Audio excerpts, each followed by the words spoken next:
परिसर में सजा माता रानी का दरबार। बांदरी नगर के थाना परिसर में माता रानी का दरबार आकर्षण का केंद्र बना हुआ है। माता रानी के दर्शनों के लिए प्रतिदिन भक्तों का सैलाब उमड़ रहा है। सुबह से लेकर पूरे दिन श्रद्धालु मां दुर्गा के दर्शन पूजन को लेकर पंडालों के पास जाते रहे, परंतु शाम होने के साथ ही भीड़ बढ़ती गई। माता रानी के दर्शन को श्रद्धालु देर रात तक एक पंडाल से दूसरे पंडाल तक आते जाते रहे, जिससे पूरी रात गुजार रही। मां दुर्गा की रात्रि के समय आरती में जमकर श्रद्धालु झूमते नजर आए। वहीं पूरा शहर सड़क से लेकर पंडाल तक रंग बिरंगी लाइटों से जगमगाने लगा। इलेक्ट्रॉनिक लाइट की सजावट देखते ही बन रही थी। वहीं धार्मिक आयोजन और भी भक्तिमय माहौल बना रहे हैं। बच्चों व महिलाओं में उत्साह देखते ही बन रहा था। पुजारी कथावाचक पंडित कृष्ण शरण शास्त्री जी ने बताया कि सार्वजनिक नवदुर्गा उत्सव समिति के द्वारा भागवत कथा का आयोजन किया जा रहा है, जिसके कथावाचक पंडित नवीन शास्त्री जी के मुखारबिंद से की जा रही है। भागवत कथा 17 अक्टूबर से प्रारंभ हो चुकी है। वहीं 23 अक्टूबर को कथा का समापन किया जाएगा और कन्या भोज भंडारा प्रसादी वितरण किया जाएगा। पूजा पंडाल बने आकर्षण का केंद्र।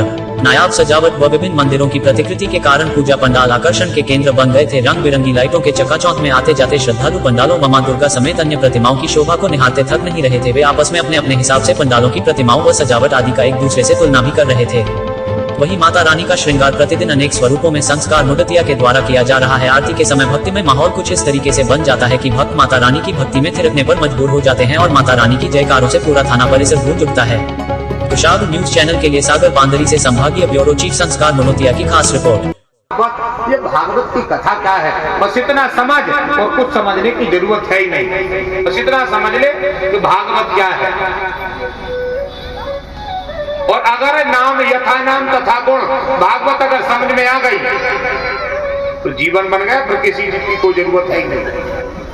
दूसरी भागवत में जब सुखदेव जी ने कहा है कि मरने वाले व्यक्ति को क्या करना चाहिए, जो उन्होंने उत्तर दिया है वो उत्तर हमेशा जहन में रहना चाहिए। तो आपका हित हो ही नहीं सकता, आपका बाल बाका हो ही नहीं सकता, आपका कोई कुछ नहीं बिगाड़ सकता, कुछ नहीं बिगड़ सकता। तीसरी भागवत का सार भरा है जब सुखदेव जी अपनी वाणी को विराम करते हैं। अब विराम करते ही कहते हैं हरे नाम ही तो केवलम। जब व्याकरी में कह देते हैं कछु कर पाता है न करियो, भगवान को नाम लिख रखिए। इतने सार भरो है 3 जगह। 3 में से एक कोनो मान ले, अंत की मान हो कि चाहे जैसे रहो, चाहे जो परिस्थिति में रहो, कुछ करो या ना करो, पर भगवान का नाम जाप करते रहो। नहीं कली करम न भगत विवेकु, राम नाम अवलंबन एक। केवल भगवान के नाम का आराधन करते रहो, तुम्हें किसी चीज करने की जरूरत नहीं है। जो भी राम के नाम के अच्छा होता होगा ठाकुर जी तुम्हारा अस्फुट कर देंगे, अन्यथा प्रयास करने की कोई जरूरत नहीं है।